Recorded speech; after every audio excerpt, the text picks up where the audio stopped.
Hi, my name is Yasmin Arancibia. I'll be doing my persuasive speech on cash versus credit cards. Here are my notes.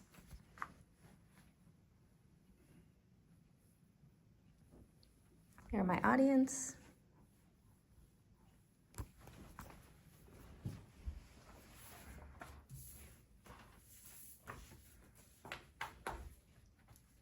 Have you ever paid your breakfast with a credit card and later that day you decided to go out with friends and you swipe? And now you're headed back home, you forget that you needed something from the grocery store. You swipe again. Now you're all settled in bed, you're comfortable in your pajamas, when all of a sudden you decide to pop open your credit card account and your heart drops. You realize how much you spent in just one day. If that hasn't happened to you, I know it's happened to me, and not just once. When asked whether cash or credit card was the better option, 100% of the participants responded with credit card. Cash is becoming a rare thing that you see in your wallet nowadays, but I'm here to get you to start using it again. Most credit cards have annual fees and interest charges. Fraud can happen anywhere and at any time, and cash helps you be visually realistic of the things you can and cannot afford. So let's dive into it. Let's talk about the money in the room, or should I say the plastic and the things you can't see with it. Most credit cards have membership or annual fees depending on how they like to word it. And this is just really for having the credit card itself. Now, for example, Capital One ranges their membership fees from $39 a year to $395 a year. And out of all their credit cards that they have available online, only 2 offer no annual fees. Now you're probably telling yourself, Yasmin, these credit cards tend to offer cashback offers or some kind of reward system that makes it all worth it at the end. And while that is true, according to an online article published in May of 2024 by bankrate.com, 44% of credit card holders carry debt over month to month. That's 2 in every 5 Americans. In February 2024, Consumer Financial Protection Bureau released an article that notes that within the last 10 years, the average APR on credit cards have almost doubled from 12% in 2013 to 22% in 2023. That is the highest it's ever been recorded since the Federal Reserve started tracking this data. Now let me set you an example. Let's say you purchase a phone case that costs about $20 and you use your credit card. Now a month goes by and oops, you forgot to pay it off. So you go ahead, you pay it off, and while you received 20, maybe 30 cents in cash back, your interest is gonna be around 40 cents. You may think that a few cents of interest isn't a big deal. So let's talk about fraud.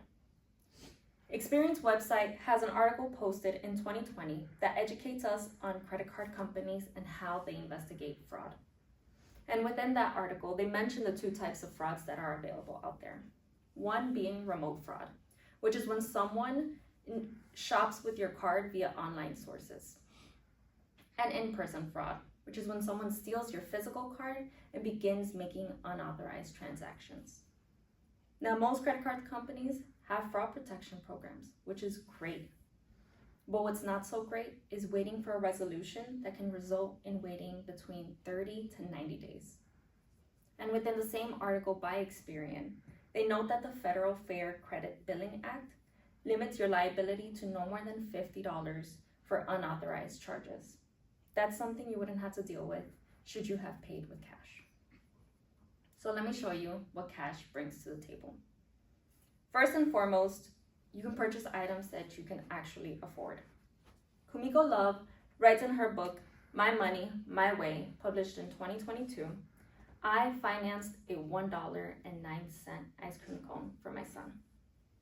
Here she's referring to a time when she went to her local McDonald's and she panicked when she wasn't sure if she was able to afford that ice cream cone for her son. So she quickly grabbed her credit card and paid with it. She financed an ice cream cone. And with that, I want to talk about conscious spending. Within the same book, Kumiko mentions a client of hers named Ashley, who went from strictly using her credit cards to now using cash to further understand how she can divide her earnings for a more conscious spending life. Kumiko goes on to explain that when using cash, opting for larger bills can help, since you can't really convince yourself you're only spending a few dollars here and there when you have to split a $50 bill. After asking participants what are the benefits of having a credit card and using it, they responded with such as, credit cards have the ability of going above your budget. This idea of you can buy anything. And they even mentioned that it's less restrictive. Now, if you've ever gone to the gas station, you might have noticed that there's usually two prices for the same kind of gas. One shows the amount per gallon if you're paying with cash, while the other shows what you'll be paying if you pay with a credit card. And the cheapest option will always be cash. Now, restaurants charge a credit card transaction fee that can range between 2% and 4% of your total purchase. And I went to the carnival the other day when I noticed this. And as you can see here, they were charging 4% of the credit card fee. And this brings me to my next point. Some stores require a minimum purchase in order to charge your card, which encourages spending. All I really wanted was a $3 soda. And now I'm scouting the menu to see what else I can buy to make that $10 minimum. And as we're wrapping up today, I want you to know that I understand that it may be impossible to completely eliminate credit card spending, especially for emergencies. However, I hope I can open your eyes to reduce the amount of times you do actually reach for your credit card. I'm confident that sharing with you today the average interest rate on credit cards, the impact, time, and cost fraud can cause you, and by discussing favorable outcomes that occur when using cash will cause a shift in your perspective. By embracing cash, you can gain greater control over spending habits, you can create and achieve a savings goal, and in the end, you can enjoy a more balanced and stress-free financial life. Thank you. Here are my audience.